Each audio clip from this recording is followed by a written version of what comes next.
back now with the Third Wave podcast, and we have a bit of a special episode today where I took the time to interview Matt Kahl, who is a war veteran and one of the leading figures in a new documentary that's been produced called From Shock to Awe, which is an intimate and raw look at the transformational journey of two combat veterans suffering from severe trauma as they abandon pharmaceuticals to seek relief through the mind-expanding world of psychedelics. Now, I haven't seen Shock to Awe myself. I've only interviewed Matt. I will likely see it at the premiere, which we'll learn more about in this episode. We go into Matt's story of why he joined the military, what was his time overseas like, and then how did he get off pharmaceuticals, first using cannabis and then working with plant medicine to really heal himself. And we go into this in a very raw style. I mean, when I was interviewing Matt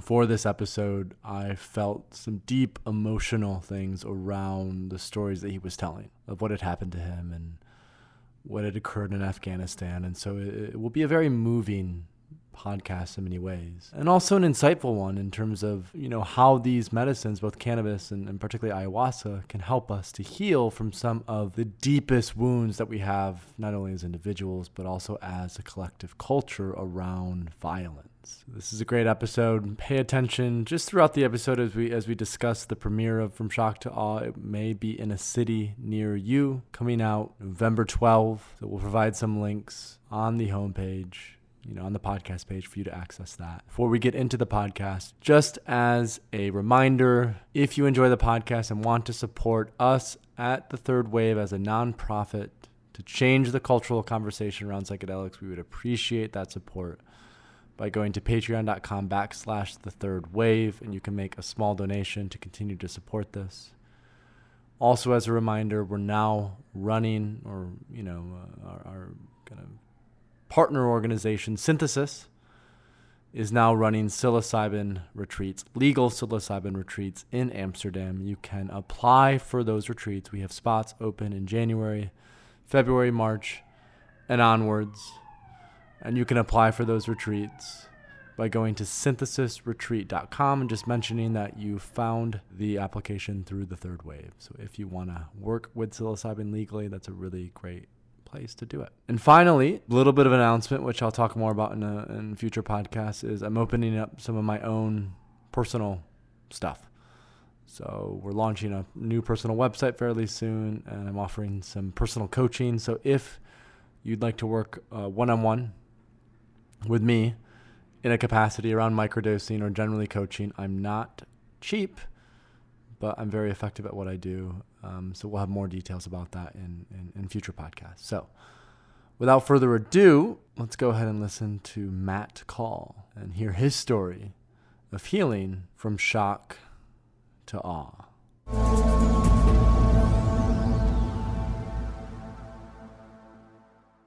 I was stationed at Fort Campbell, Kentucky. I was with the 101st Airborne Infantry. When I got out of the service, I went back home to North Carolina.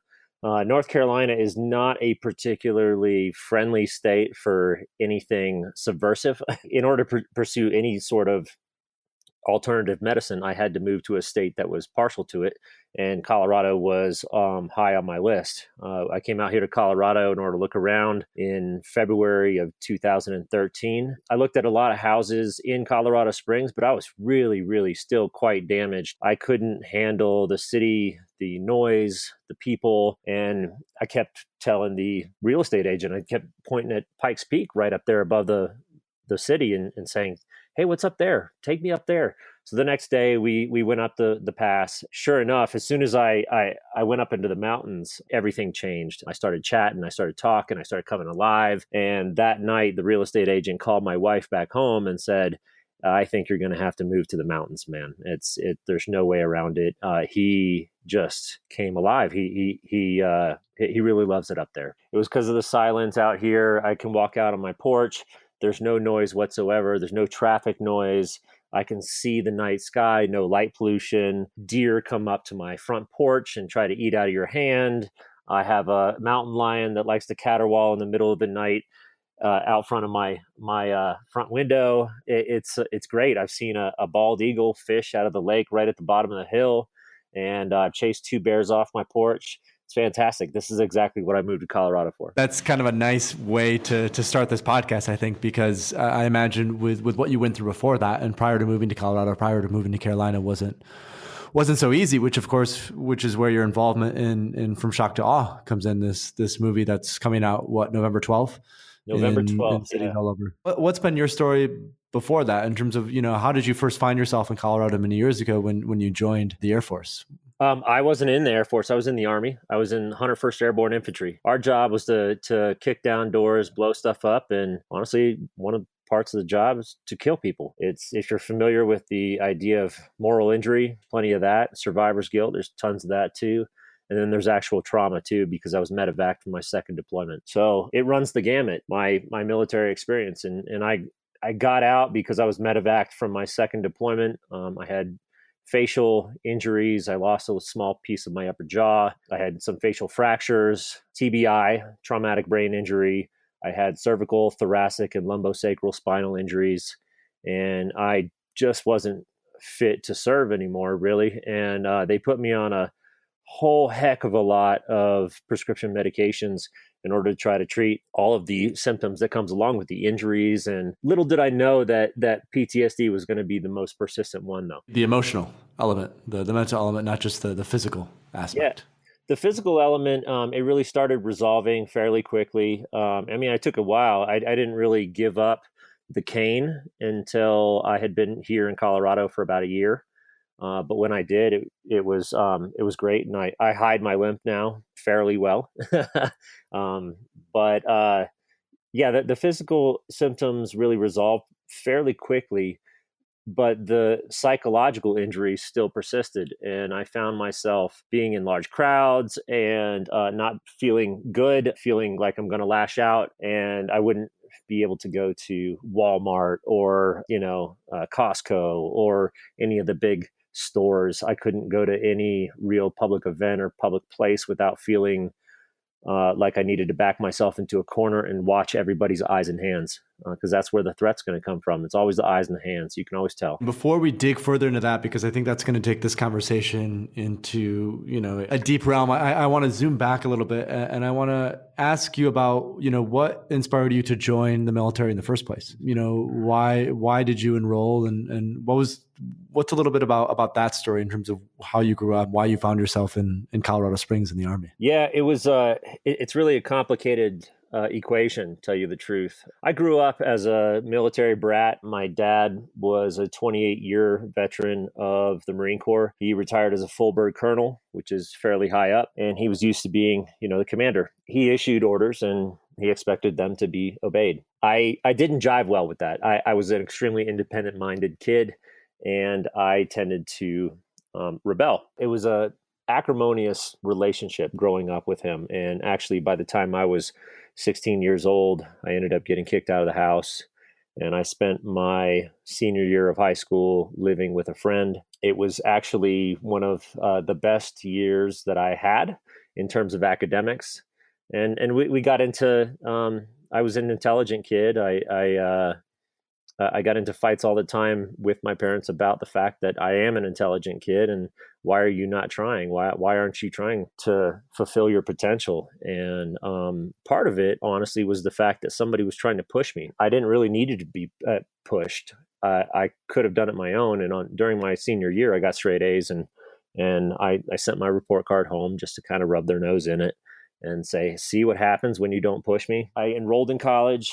I paid for most of it myself. I had a large bank account that I'd managed to cobble together from all the various odd jobs and things that I'd done prior to graduating high school. So my first year of college, I really didn't speak much to my parents. And that's honestly where I first got introduced to cannabis and psychedelics, despite the fact that back then it was sort of just a recreational thing.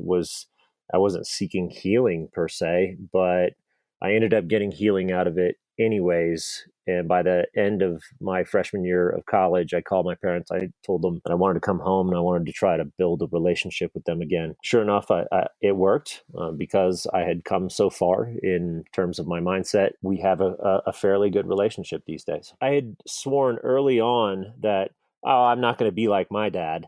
So I'm never going to join the military. I got to the point where after a decade of living on my own and doing everything that I could to not use the education that I'd been provided, I studied neuroscience when I was in college, and it gave me a decent background on these things. I was very interested in cannabis and the indole alkylamine hallucinogens, and I studied the psychopharmacology of them with every spare moment that I had. So my first decade out of college, really, I didn't use it all that much. I tried to pursue a career in audio engineering, got a job at a small recording studio in Wilmington, North Carolina. And then I met, well, I had known her for a long time. I'd known her since high school, but I finally became involved with the person that I would end up with, Ame, my wife, and we had a child. And when he was born, I really started rethinking a lot of things. I moved to New York City actually in 2001 to help my brother liquidate his business, and he had a business consulting with all the financial firms. He was working for Merrill Lynch and Goldman Sachs and people like that. And I lived in the financial district. I lived a block and a half away from the World Trade Center, and I would stare at it every day when I walked out my front door. I'd look up and to the left, and there it was. And I left New York City in August of 2001, and I came back home to North Carolina, and I watched the planes hit the Towers just like everybody else. And it felt like they were attacking my home, and in a lot of ways they were. They attacked all our homes. It was very much an attack on our homeland, and that's how we all saw it. The entire nation did. There were nobody had any other thought in their minds. It was, how do we strike back? And although life got in the way for a couple years, I didn't sign up right away. That still persisted in my mind for years and years. And by the time I had a child, it made me rethink everything. And I started wondering how I was going to raise this child and what sort of values I was going to instill in him. And despite the fact that my dad and I didn't exactly see eye to eye, I thought of the military still as honor, integrity, things like that. When I thought about raising my child, those are the things that I wanted to raise him with too. I enrolled in the military. I enlisted in March of 2007. Within a few weeks, I was shipped off to basic training. And you found yourself then in two different combat situations. In other words, you went the first time, and just kind of walk us through that process a little bit. When I don't have much familiarity to this. When you commit to going to a place, did you go to Afghanistan or Iraq? I went to Afghanistan, and I'm kind of glad I did, because Afghanistan was something that I saw as a just war, because we were attacking the source of the people that actually did damage to us. The people that brought down the Twin Towers came from there.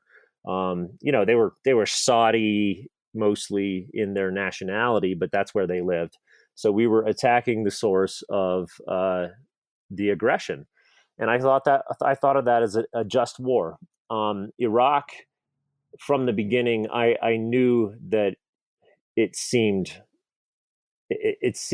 wrong, and I thought that I would do much better in Afghanistan because I believed in what I would be doing. By the time at the end of my military career, I kind of wanted to be deployed to Iraq too, because combat's kind of addictive.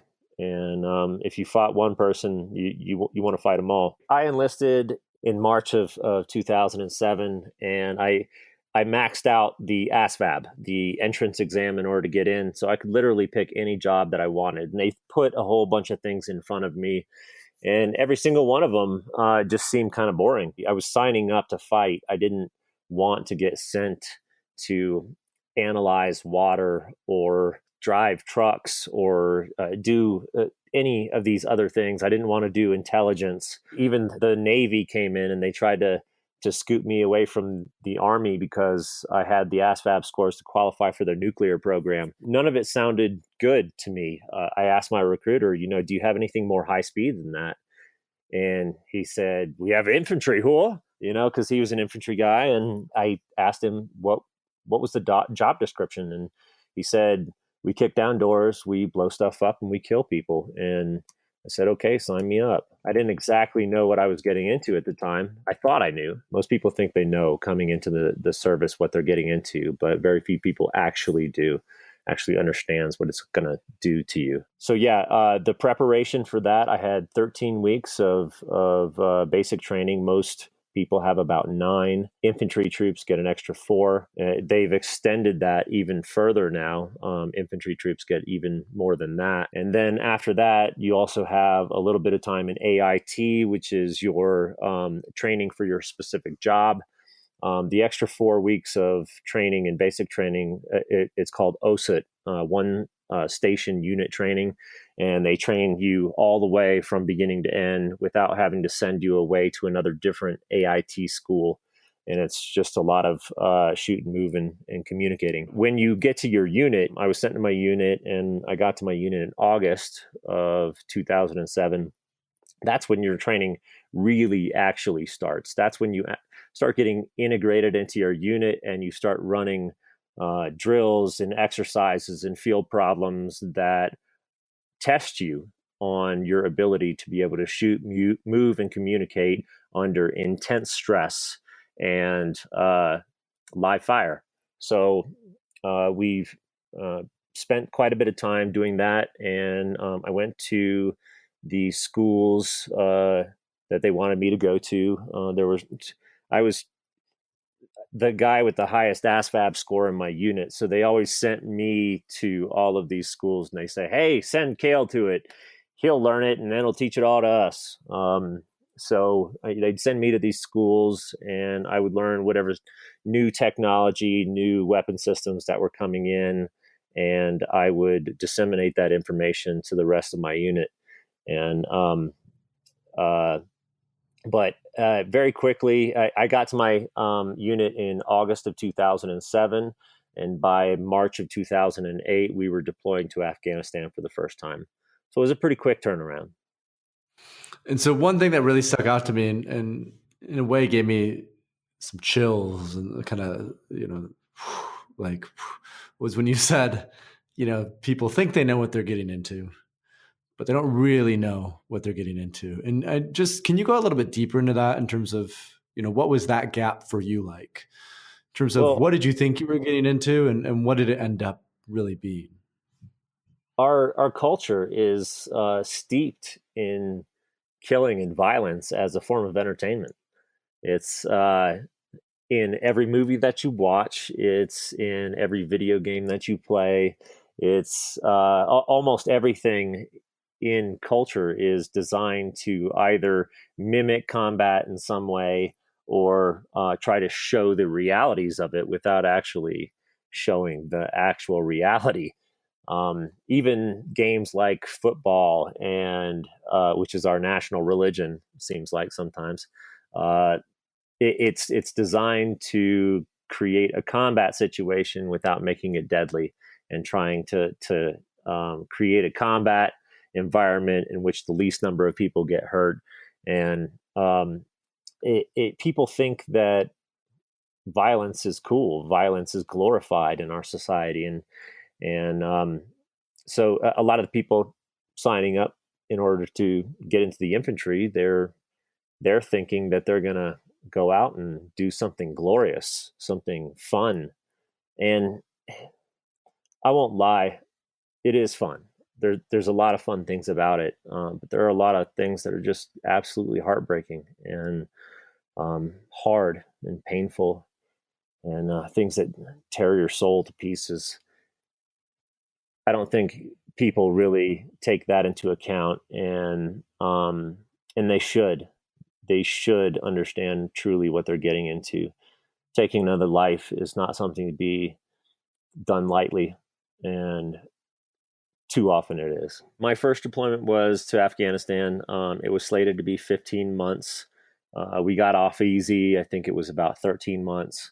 And I got home to the States and reintegrated with my family. Everything seemed to be great. It was this beautiful honeymoon period. But within about 8 months, I started sliding down into a deep, dark hole. And very soon, I decided that this wasn't worth it. And I tried to commit suicide for the first time on December 24th of 2009. Um, that was between my first and second deployments. Yeah, I did it on Christmas break, so I was able to keep it fairly hush hush, what had happened, exactly what was going on. And I pulled myself together mainly for the benefit of all my other men. I knew that my experience would probably be able to save a couple lives and bring a few more people home. So I pulled myself together and I deployed again 8 months after my suicide attempt. The second time I deployed, we deployed to a different area around the Pakistan border, and it was extremely hot. There was a lot of action going on all the time, taking sniper fire while you're taking a dump in the porta potty. You name it. There was all kinds of stuff going on all the time. Sometimes we would get hit every couple hours. And I was medevaced from that one. We were actually rolling out to pick up a friend of mine who had been shot and killed, and another friend who had been shot in the leg. Doc Bird was killed. He was trying to attend to the man Sesteta, who had a gunshot wound to the leg, and he was shielding him with his body, and he was shot and killed. Then we were rolling out there to pick them up. I was in the ambulance vehicle, and we were rushing. We were going recklessly across a field, and we hit an irrigation ditch, which threw me out of the gunner's turret, and I struck my face on the turret shield, which is about a half-inch thick plate of metal. We were going about 35, so it did significant damage to my face and to my neck and to my back. And of course, the damage to my psyche was already done, but it was enhanced and amplified 1,000-fold by all of the different medications that they put me on afterwards. I was taking 20 different medications every single day. There were at least 3 opiates and 2 different benzodiazepines. I was on 30 milligrams of Valium 3 times a day. I was on 160 milligrams of OxyContin with 60 milligrams of roxicodone for breakthrough pain.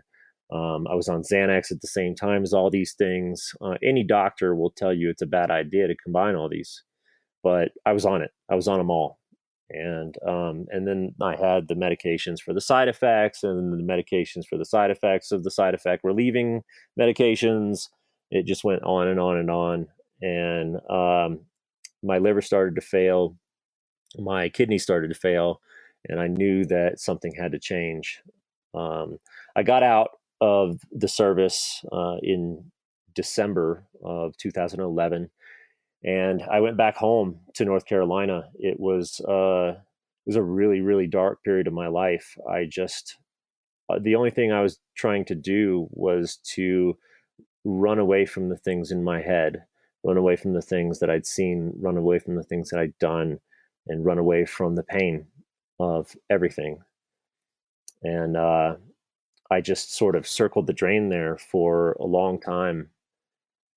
And eventually I had a friend suggest cannabis to me. And, I was already on so many psychoactive drugs. It was kind of a hard sell, despite the fact that when I was in college, I'd used cannabis and it seemed to be fine. There was no problem with it. But to me, it wasn't a medical substance. It was a recreational substance. And I asked him, I said, why?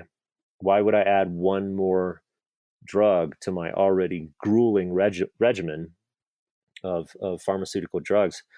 And he said, you don't have to. You can try it, and if it doesn't work for you, just stop. And not one single doctor that I'd gone to up until that point had said that. They had never said, "Here, try this, and if it doesn't work, we'll try." You don't ever have to take it again. It was usually a commitment. I had to commit to at least 30 days of a new SSRI in order to see if it works or not. Um, and it was not easy to convince them to take you off of a drug once they put you on it. So, that little statement really kind of made sense to me. And I ended up smoking cannabis illegally in an illegal state. And I tried it. And within, I don't know, 5-10 minutes, at first, I just sort of sat there and said, well, is this going to do anything? Um, I, I don't feel anything. I don't know. What am I supposed to feel here? And maybe about 5 minutes after that, I found myself daydreaming about just stupid stuff, um, insignificant, trivial things that had happened in the past couple of days.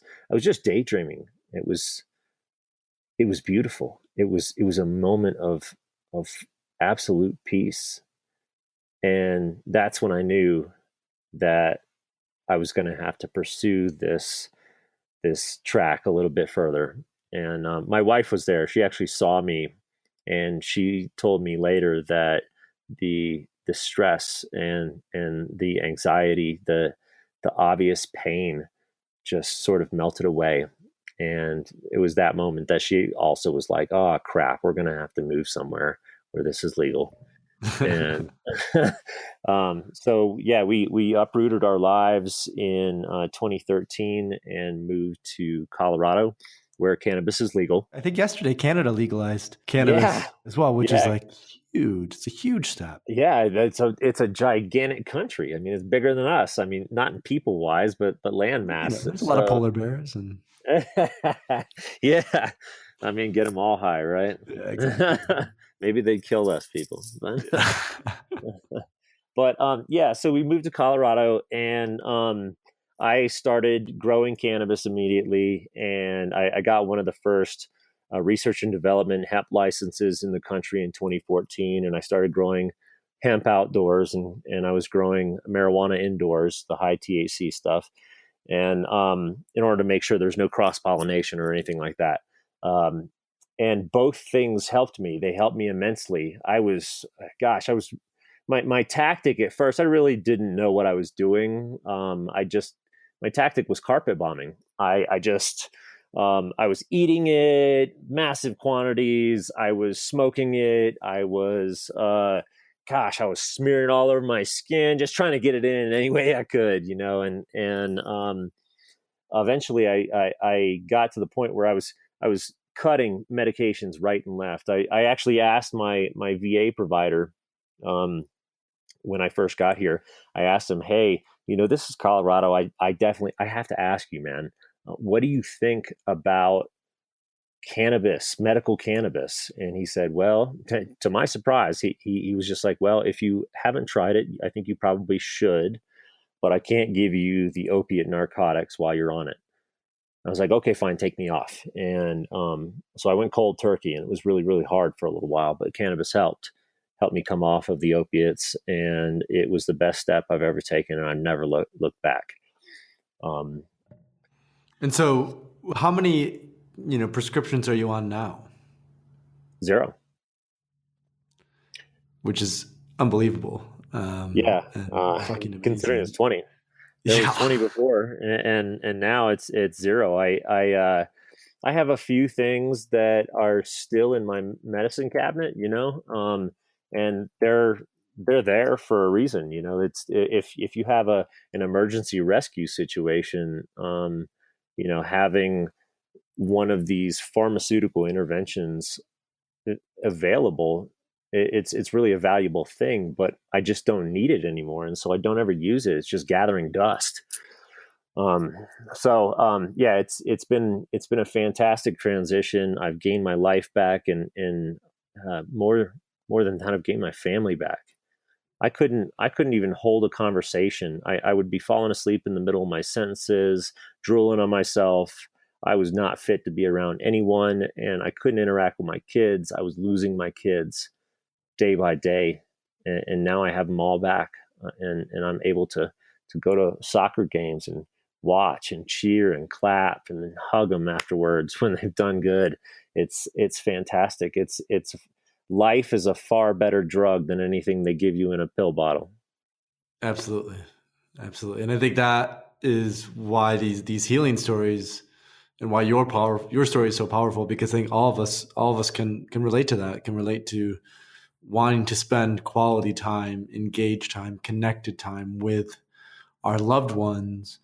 And I think this is what drives a lot of people like myself in the psychedelic space is, you know, a big element of that social fabric, that community fabric is kind of reversing narratives around both cannabis and obviously psychedelics. And I mean, just to clarify, was cannabis the only plant medicine you used then, or were At there that other time, yeah, medicines you used as well? at that time, it was the only plant medicine I was using. I used cannabis to get all off of all the medications, and then I started asking the question: do I really need all this cannabis? Should I really be ingesting these mass quantities of cannabis? Do I need this still after all of this, all this way that I've come? I've come so far, and and the other question that I was asking is this all the better it gets? Because tell the truth, cannabis is an amazing medicine. Don't get me wrong; it saved my life, but there are limitations. It is still sort of a band aid. You have to use it every single day, and you have to keep using it in order for it to ameliorate your symptoms, all the symptoms that you've been struggling with, whether it's pain and whether it's the social anxiety, whether it's looking for threats, the hypervigilance, uh, the anxiety, all these things. Like, you have to keep using cannabis in order to suppress these symptoms. So it's the best band-aid we have, but it's still a band-aid. I started asking the question, is there anything more? Is this all the better it gets? There has to be something better. There has to be something more. I have to be able to somehow get back to the person I was, or God forbid, maybe even better than the person I was before. So I started asking questions about psychedelics, and I had been exposed to psychedelics when I was young, when I was in college, but it was a recreational thing, and dabbling your toes in the water back then doesn't really make you an expert on how it can help you today. So I started seeking out people that were talking about it and people that were actively using it, and asking questions. And I came across a filmmaker duo, and Janine Sager and Luke Cote, amazing people. I met them in late 2014 at a cannabis ceremony. It was with a Native American affiliated group, and we took cannabis. There was um, some topical application on our foreheads, and a ceremony involved in it. And I really didn't think much of it at the time, but I kept the communication lines open, and sure enough, they approached me later and said, "Would you be willing to try ayahuasca?" And I said, "Yes, absolutely. If it can help me, I'll do anything. I'll do anything to get better." And in early 2016, they said, "Okay, it's time," and they sent myself and Michael Cooley, who's another veteran here on the Front Range, down to Soul Quest Ayahuasca Church in Orlando, Florida. And we both undertook our very first ayahuasca circle or ceremony. It was hard. It was hard, but it was amazing at the same time. I went through a lot of resistance, tell you the truth. I drank the first cup that came around, and I drank the second cup that came around, and then I drank the third cup that came around, and the whole time I'm just shifting in my seat, and I just wasn't comfortable. I couldn't quite get comfortable. I felt really, really profoundly just, man, like I don't know why I'm so uneasy. And the head of the church, Chris Young, he came around and he said, how are you doing, man? How are you really feeling right now? And I said, uncomfortable. I'm really uncomfortable right now. And he said, okay. And he came back around with some of these, gosh, I forget what they're called. They're like kashakas or something like that. They're like palm frond leaves that make a noise. Shoo, shoo, shoo, shoo, shoo, shoo. And he came back around with those and sprinkled them with some scented waters and was shaking those around my head. Almost immediately, I had a purge. It was like a pretty intense, violent purge. And I felt like I was puking up my guts and everything else so much deeper down too. It was emotions. It was pain. It was suffering. I was just puking it all up. And after I was done vomiting in this bucket, there's a campfire there used as a focus, which I really appreciate, the fire focus. But I could see my vomit. It was like this black tar in the bottom of the bucket, and it looked like a demon to me almost. It was black and it was kind of moving because of the influence of the ayahuasca, and it was personified as a demon. It was personified as all of this pain and suffering that had happened to me for the past 4 years, 5 years, 6 years. And I realized that I had put that demon into myself, and I had to apologize to myself. I had to say, I'm sorry.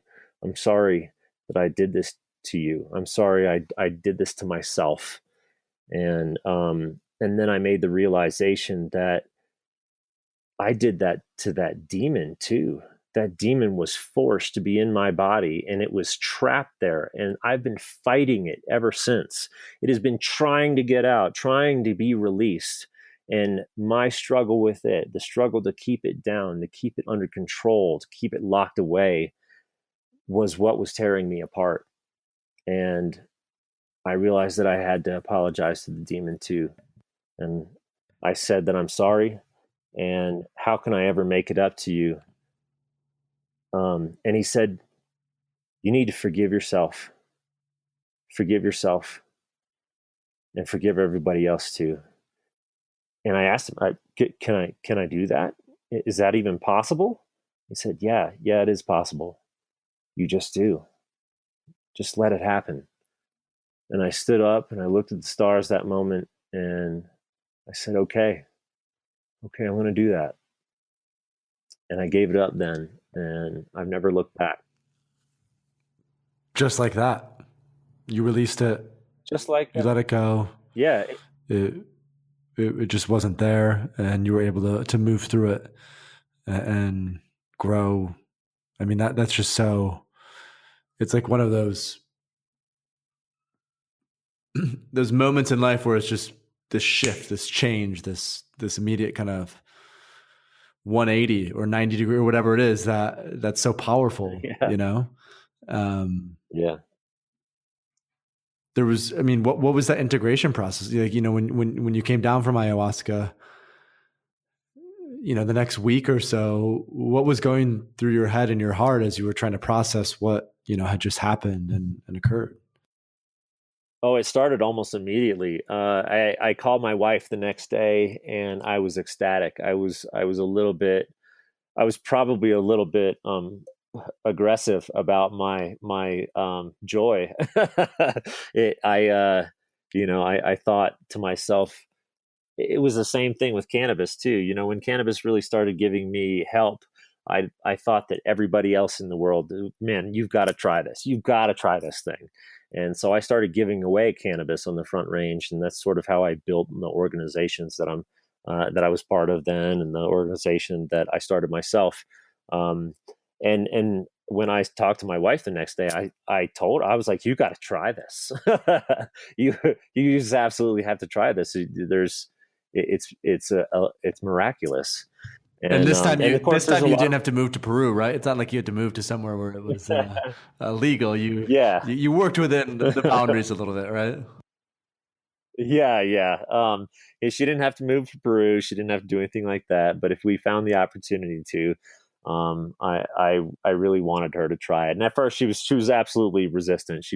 I don't think that she had any interest or a desire to start exploring herself in that way. But I had 4 ceremonies for 4 circles there, um, at the Soul Quest Ayahuasca Church, and some of them were good, and some of them were confusing, to tell the truth. The second experience that I had was the daytime ceremony. It was just after I talked with my wife on the phone, and the daytime ceremony. It felt like I had purged up all of these negative thoughts and feelings and emotions, and this demon, and that made me sort of empty. There I had space in there, and the next day it was a daytime ceremony, and I felt all of this love trickling in the sunlight and the nature, and I found myself thinking, God, I love everything. I love this ant that's crawling on me right now, and I heard a woman off to my right. She was crying. She was crying desperately, and that crying was a call to me, and I just found myself. I even said it aloud. I said, "I love you. I love you. I love you. Please know that I love you." And then I heard another guy giggling maniacally over to my left, and I chuckled and I said, "I love you too, man." And there was this rooster even that would uh, crow at all times of the day and night. And this rooster, God, he was so annoying, and he crowed during that ceremony, and I laughed and I said, "I love you too, man. Even you, Mister Rooster. I love you too. I loved everything And that and takes a lot. I just everyone. want to It emphasize was that takes a lot to love a rooster because roosters are like the bane of yeah, everything, from my perspective. So, and those feelings of overwhelming love. Um, when was the last time you had felt that?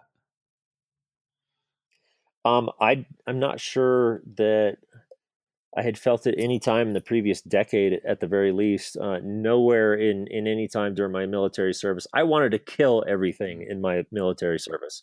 I did not want to love anything, and love was an impediment to me doing my job. So it was a revelation. It was an absolute complete rebirth almost. And in the weeks following that, there was a lot of reintegration that had to be done. I had to actually talk to my family and show them that I was a different person now. I had to actually walk the walk. And it was very obvious that I was a different person. I was spending more time with the children. I was laughing more. I was showing more overt love, hugging them, kissing them, saying goodnight to them, reading books in bed with them, and showing my wife the love that she really had deserved all along, but I just wasn't able to give it to her.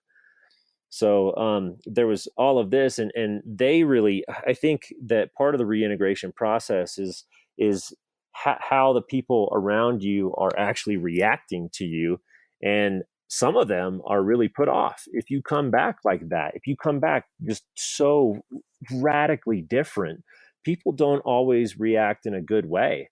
They're like, who do you think you are? And you have to explain it to them, and you have to do it. You have to come from a place of love, and a lot of times when you do that, they start asking questions about themselves, and that was one of the things that happened with my wife too. My wife started asking questions about herself. And she really had to come to terms with the fact that she was severely damaged, not just from what I had done to her. I had tried to commit suicide twice, and she had to deal with the aftermath of that. But it wasn't just that, but the fact that she had childhood trauma of her own, and that she had to come to face it in order to become a better person. And she saw me becoming a better person. And when you see the people around you becoming better people, it's sort of a call to action. And she had to come to the place where she was ready to start trying to become a better person as well, and fix herself. And that was part of the reintegration process. It wasn't just me; it was about the people around me too. And I think it often is when we, for many of us, when we try psychedelics for the first time, it's in some ways in an isolated context. It's not like we're doing it with our family or with our church or with, people from school, kind of these communities that we grew up in and around. And oftentimes we come back from these psychedelic experiences changed, and many of us change for the better. And oftentimes the hardest part is stepping back into normal reality, so to say, with an understanding that you've changed, but chances are most other people haven't. And that's when it becomes difficult, because at that point you then have to make a choice of what you do. Who do you decide to keep in your life? Who do you decide to move on from? Because in this process of waking up, so to say, and healing ourselves, what I found is at the core of it is self-love. And in loving ourselves, we naturally want to surround ourselves with people who also love us, and we love them. And I think many of us have been raised in communities and churches and households where that just hasn't been present. And to embody that, I think this speaks to what you're saying. To then come back from an experience and embody that is threatening to a person's ego, because Very it much puts them so. in a situation where they have to say, well, either I need to step up and also look at myself, or or I need to step away from this relationship. And that's not usually a conscious choice. It's more of a subconscious sort of stirring. But I think that's what a lot of people go through in the communities. A lot of people say that ayahuasca can strengthen an already strong relationship, or it can break apart a negative one. And in a lot of cases, that's exactly what it does. If you come back and you start presenting yourself this way, and people are not ready to ask themselves the question, wait a sec, am I damaged? And can I get better from the damage that has been done to me? If they don't, if they don't really step into that role as a self healer, also, it can really break apart a lot of different relationships. And I'm just fortunate to have the wife that I do, that she has stepped up to the plate and really started taking on her own problems and her own problems in relationship to me.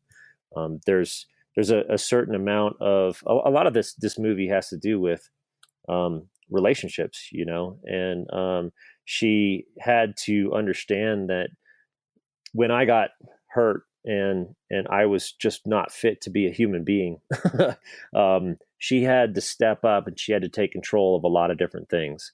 And in the aftermath of psychedelic exploration, she had to sort of start taking a step back and not exerting so much OCD sort of control over everything, over me.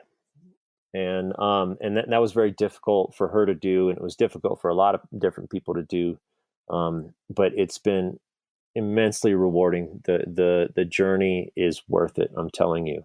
I'm telling everyone that's listening to this, it is worth it. It's worth it. It's worth it.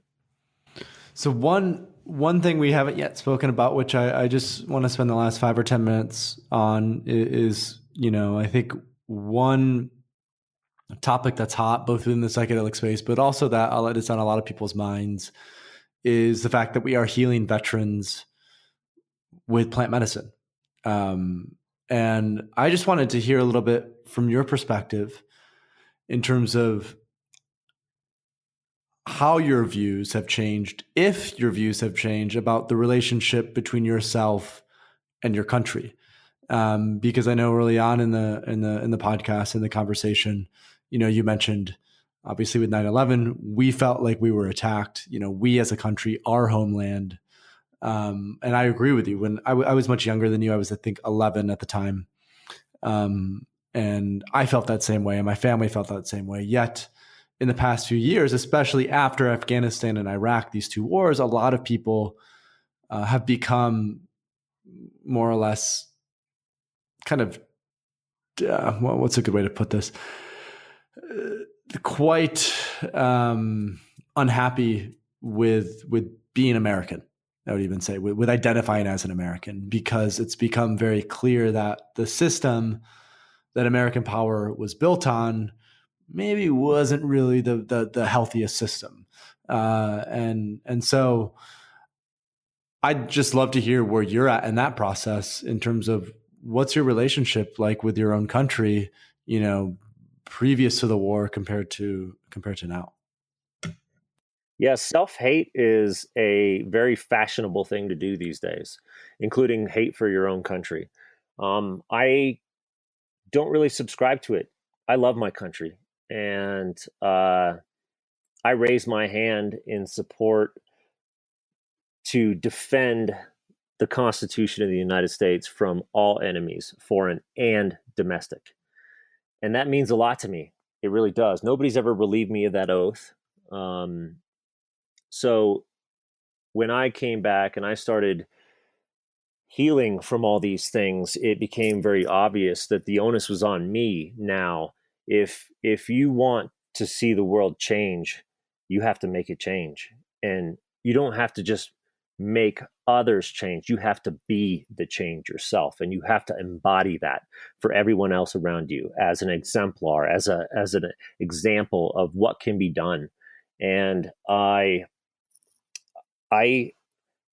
believe in the United States of America.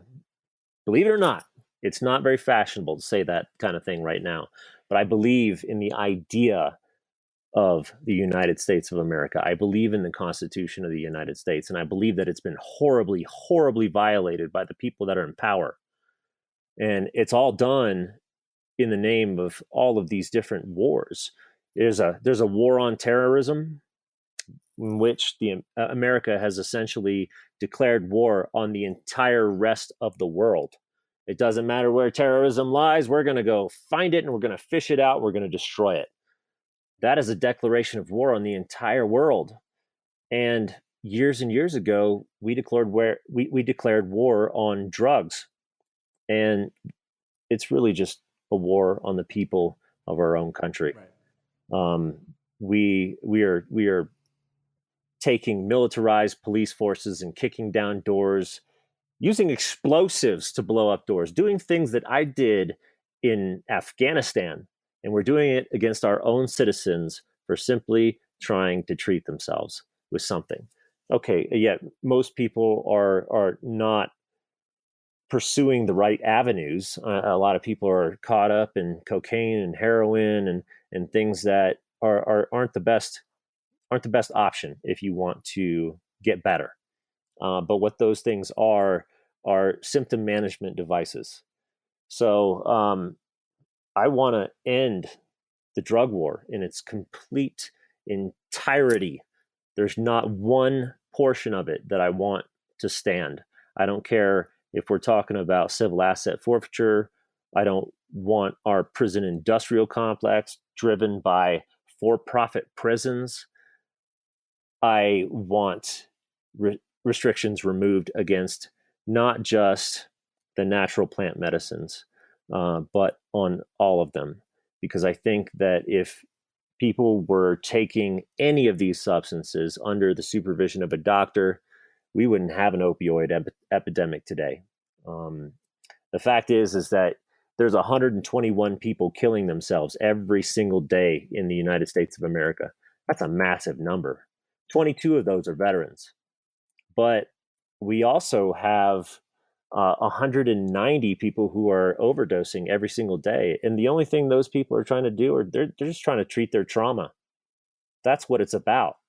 It's the same thing with suicide. So we have, many hundreds of people that are dying every single day for one problem and one problem only, and that's untreated trauma. If we can simply end the drug war, end the war on terrorism, and go back to a point where we're simply defending ourselves from threats coming from the outside world, and we're defending the Constitution against the enemies that would destroy it, whether they're in another country or whether they're in our own government, because we got a lot of those. We got a lot of those. And I think more combat vets need to step up to the plate, run for office, and change the system from within. It's the only way that we're really going to be able to do anything great and good in this country. I've seen rebellion. I've seen failed countries. I've seen the blood running in the streets. I've seen children impaled. I've seen them blown apart. I've had to gather their pieces up. It's not something that I want in my neighborhood. And I don't think anybody here in America really truly wants that in their own neighborhood. If you're an American, there's all these crazy extremist groups who are like, yeah, rebellion, rebel against the evil great government. I don't want that. I want us to have some sort of a peaceful solution. The only way that's going to happen is if people get out and vote, and more veterans actually stand up, get up and off the couch and start running in their states, in their local municipalities, and even for federal office. We need to change the system from within. It's the only way anything's going to change.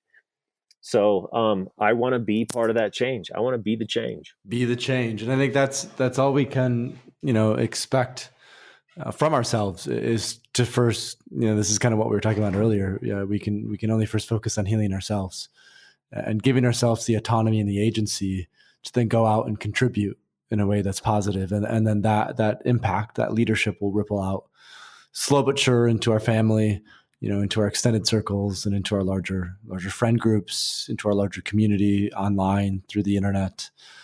And the more people who believe in these concepts of love and connectedness and community, because, when you were talking about things like the opiate crisis and suicide, trauma, I think at the core of that as well is this existential crisis where people just, are lost for purpose and meaning. And they just feel like, where is this coming from? And I think this is also why I'm such a huge fan of psychedelics, because not only can they heal the body of physical trauma, not only can they heal the mind from emotional trauma, but they also, I think, most importantly, can heal the spirit by connecting us directly to source.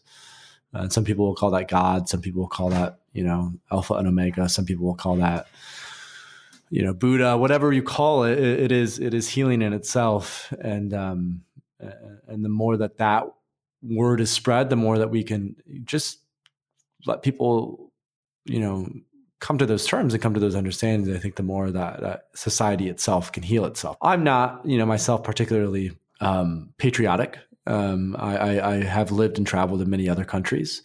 So I recognize the upsides of nation states. I also recognize some of the current downsides of having a nation state. I'm more fond of local governance, city-state level almost, and less strong federal government. I think it's just more flexible and more adaptable to the needs of local people. But at the same time, I hear you, that for all the criticisms that I might levy on this podcast and elsewhere, and the criticisms that many people levy against the United States, I still am a product of America, and I've been privileged and fortunate enough to have been born and raised in a place where I basically can do whatever the fuck I want, more or less. And not everyone can say that. And this is what comes in, to the drug war and minority populations. And I think what I'm hearing from you is this is why it's important for those who have healed themselves and those who do have the privilege. It's important for them to step up and start to change things in a big way. Yeah, I think we need to return a lot of the control back to the locals. The federal government is far overblown, and they are stepping into all kinds of different areas where they really have no business being. I think that almost everything would be much better off if it were controlled on a more local level, whether it's state or whether it's actual your local municipality. Things would be immensely better if we returned to a system in which that was the norm. Um, it's great because psychedelics actually, it doesn't really matter what you call it. You can call it source, you can call it God. It's a very loaded word. You can call it the universe, which is sort of my favorite moniker. When the universe calls, you accept the call. Um, it doesn't matter what you really call it, but this process brings you closer into contact with everyday life, the moment now. And when it does that, it brings you into contact closer with the people that are around you right now. And that's your local community. And that's where you're really going to make the most difference. I think that if more veterans just stepped up to the plate and were willing to um, challenge the status quo and attempt to make their mark on society and on government especially, we'd see a more responsive government that is more likely to listen to its people and involve the people in the decisions that they're making every day.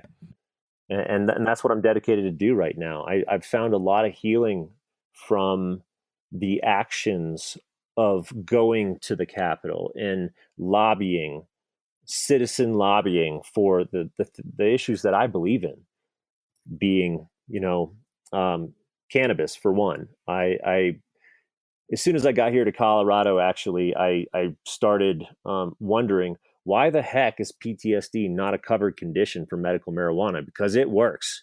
There's no question in my mind it works. It healed me. And I started pushing for change on that level very quickly when I got here. And it took a few years, but in 2017, we got a law passed. And now PTSD is a covered condition in the state of Colorado.